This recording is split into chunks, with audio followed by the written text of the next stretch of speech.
मैं क्या बोलूं, मैं क्या बोलूं, कैसे बोलूं, मैं क्या बोलूं, कैसे बोलूं, मैं क्यों बोलूं, कैसे बोलूं, शब्दों में इनको क्यों बोलूं, शब्दों में इनको क्यों बोलूं। अनमोल रतन का मोल नहीं, अनमोल रतन का मोल नहीं, अपवित्र है इनका तोल नहीं, अपवित्र है इनका तोल नहीं।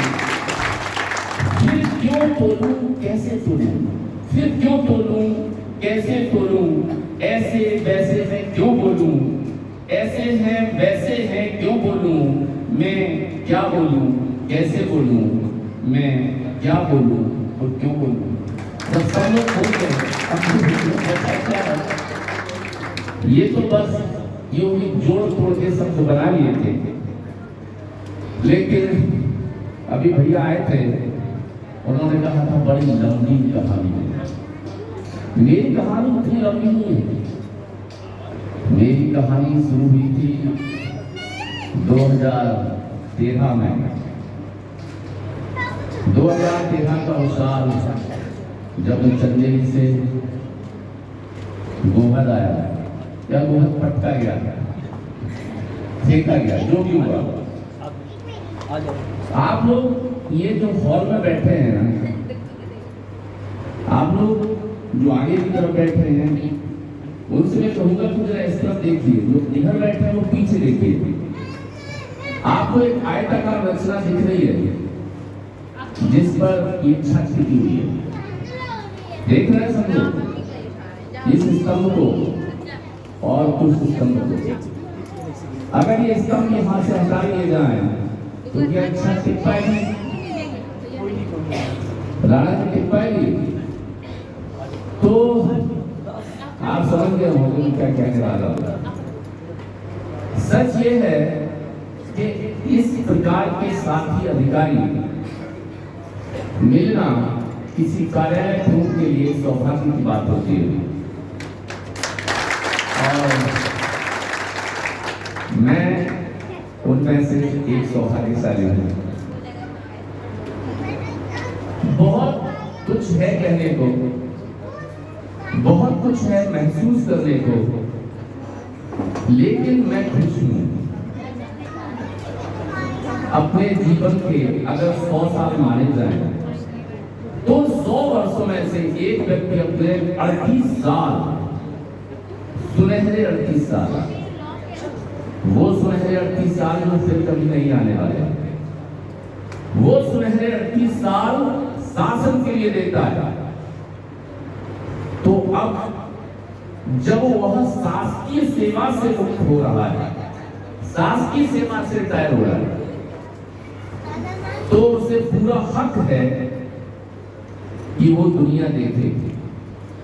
सच तो ये है कि ईश्वर ने हमें इस धरती पर नौकरी करने के लिए नहीं भेजा है, लेकिन नौकरी हमारी आजीविका का एक साधन होता है। जहां तक मैं समझता हूं, कोई भी व्यक्ति देश सेवा के लिए नौकरी नहीं करता, आजीविका के लिए करता। लेकिन अगर उसमें उसके कार्य प्रणाली से देश सेवा स्वतः होने लगे तो ये सोने पे सुहागा है। और भी लोग ऐसा नहीं है, लेकिन जयतवाल साहब एक मानक है जिसके बेस पे दूसरों की तुलना की जा सकती है कि अगर जयतवाल साहब 1 मीटर है तो बकाया कितने हैं, 90 सेंटीमीटर, 95 सेंटीमीटर। ये बोलना इसलिए जरूरी है कि अगर सोच है तो उसे बाहर निकाल लो। बकाया हम लोग इस ढंग से जुड़े हुए हैं कि हम लोगों को कहने की जरूरत नहीं पड़ती।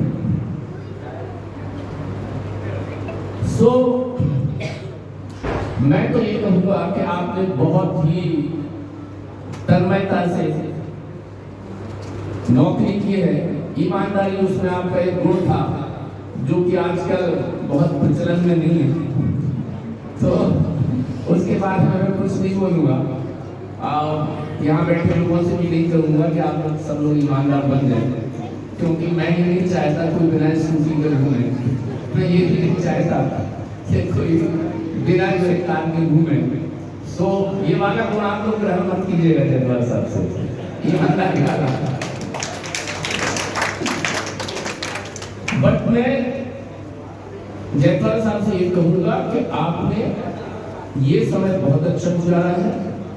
बकाया का समय अभी आप बहुत अच्छी स्थिति में हैं। आप रुकिए कहीं, आप चलते रहिए।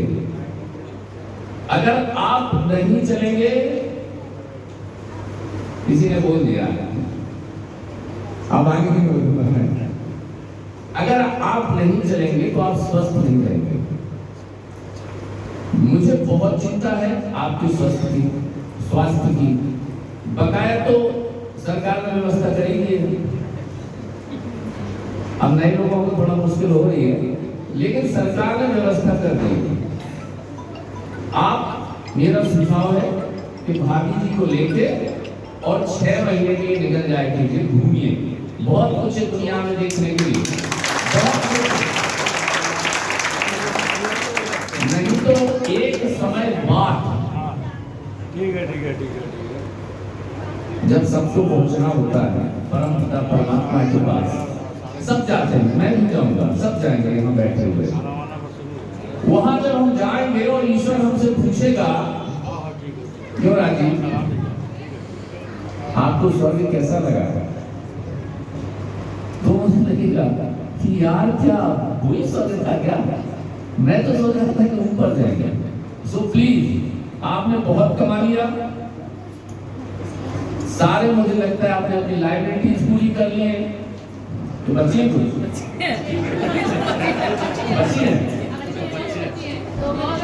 बच्चे अरे बच्चों की शादी तो अपने आप हो जाती है, बच्चों की शादी कोई लाइबिलिटी नहीं होती, बच्चियां होती तो मैं मानता।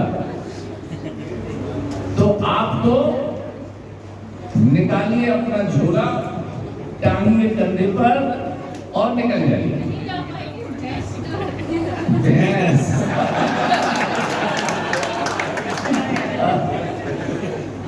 आपको भैंस नहीं छोड़ेगी, आप भैंस को नहीं छोड़ रहे हो, दोनों एक दूसरे को पूरा चल। नहीं, भैंस तो आप देख सकते हो, ये नहीं कोई नहीं देखता था, वो कोई नहीं देख रहा। आप लोगों को पाल पोस के अच्छे संस्कार देंगे, इतना बड़ा करिए।